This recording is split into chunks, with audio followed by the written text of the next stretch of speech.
Hey friends, welcome back. Today we are making churro cheesecake. Here's a pic of the ingredients we're using, so check below in the description box for details. We're going to get started with making our cinnamon sugar mix.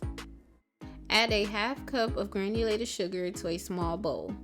Following the sugar, I recommend adding 1 to 2 teaspoons of cinnamon, but because I like mine with more cinnamon, I'm adding 1 tablespoon. Now thoroughly mix your cinnamon and sugar until they are very well combined. Once you're done, set it to the side and let's get started on our cheesecake batter. Here I have 1 pack or 8 ounces of cream cheese that is softened, and I'm going to add it to my mixing bowl. Also, make sure that the cream cheese is at room temperature or it will be hard to beat it and get it really smooth. I also recommend using a stand mixer, but a hand mixer will do just fine. Beat your cream cheese on medium-high speed for about 3 minutes until it is nice and smooth. After 3 minutes or so, use a spatula to scrape along the sides of the bowl and along the bottom to make sure all the cream cheese gets evenly mixed and incorporated. Alright, now add a half a cup of sugar and 1/8 teaspoon of salt to your mix.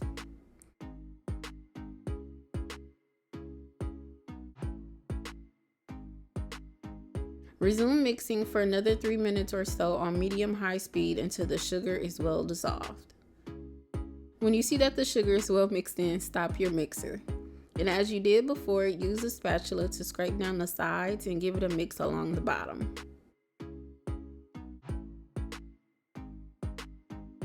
After mixing, add in 1/4 cup of sour cream to the cheesecake batter.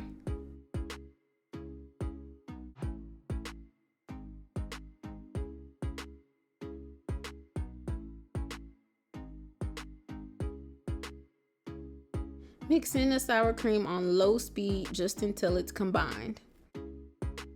At this point, it's important to be mixing on low speed so that you don't overmix your cheesecake batter. Scrape along the side and bottom of the bowl and let's check the consistency of the batter. You want your cheesecake batter to be silky and super smooth. Just look at the way it's already flowing off the spatula.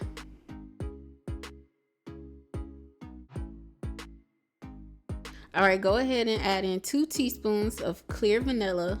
Regular vanilla works just as well too, followed by 1 egg.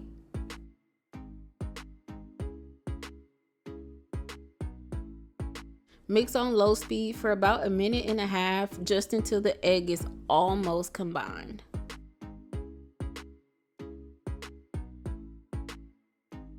Using the spatula again, gently stir the batter until the egg is completely mixed in. Again, the texture should be very silky smooth and flowing off the end of your spatula, almost ribboning. Now place the cheesecake mixture in the fridge for a few minutes while we prep our crust.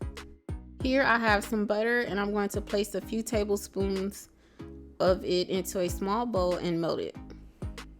Using a pastry brush, coat the bottom and sides of your baking dish with the melted butter. I'm using an 8x8 glass dish, but any baking dish will do. If you're using a 9x13, double the recipe. Alright, now pour a heaping scoop of your cinnamon sugar mix into the bottom of your baking dish.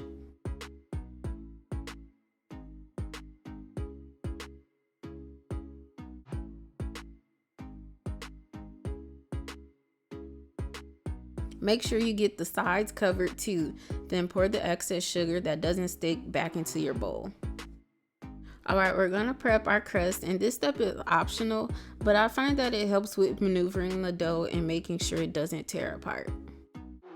Lightly dust a silicone mat or parchment paper with flour. Open your can of biscuit dough and gently spread it to cover your mat or paper.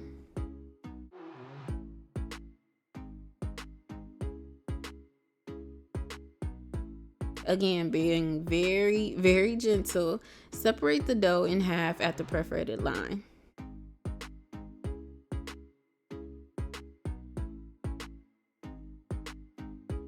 Now I'm going in with my rolling pin and just slightly adding enough pressure to roll the dough flat.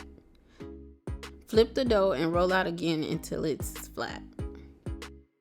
If you see big gaps between the diagonal perforated lines, just pinch them together and again roll the dough until it's flat and together. Alright, take the first half of your dough and place it in your baking dish, making sure it's covering the bottom, and again, pinch together any leftover gaps in the dough.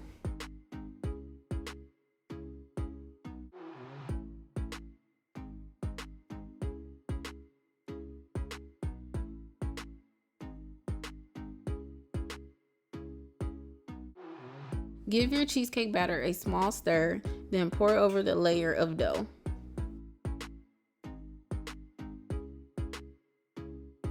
Use your spatula to smooth out the cheesecake batter as much as you can and set it to the side so we can finish our top layer of dough. Alright, this second part of the dough has many more gaps, so I'm just going to pinch them closed and then use the rolling pin to smooth out the dough.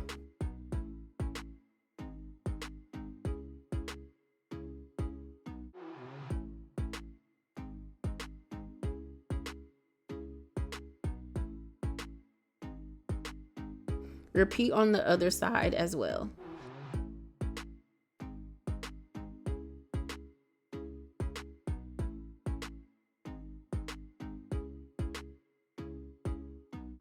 Now gently place your second half of dough over the mix, making sure that the dough mostly covers the cheesecake.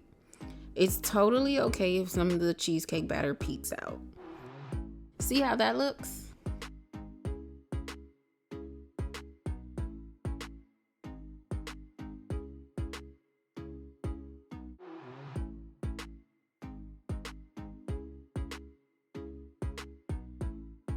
Now use your pastry brush and brush some of the butter along the top of your dough. As soon as you're done with that, take a heaping scoop of cinnamon sugar and spread it all over the dough. Remember, my mix is more cinnamon heavy, so it's going to appear slightly darker on top than normal. This is optional, but I'm going to pour the leftover melted butter over the top of the sugar mix and brush it around to make sure it covers the dough. I like my biscuits buttery, so I want my dough buttery too. Alright, here's a look before we put it in the oven. Now bake at 350 degrees Fahrenheit for 25 to 30 minutes or until the top dough is slightly hard or crispy. After 30 minutes, remove your baking dish from the oven and place on a wire rack to cool for a few hours. Alright, so it's been a few hours and my cheesecake is now completely cooled. Using a clean, sharp knife, slice your cheesecake into bars. Once you're done, you can chill it, serve it, and eat it plain or add toppings to it.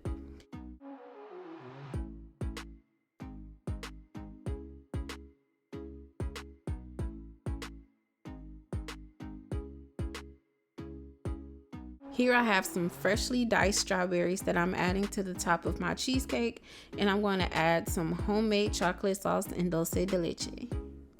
See how delicious it look? Ooh, go ahead and enjoy. If you like this recipe, then please like, share, and subscribe. Thanks for watching, and I'll see you in the next video.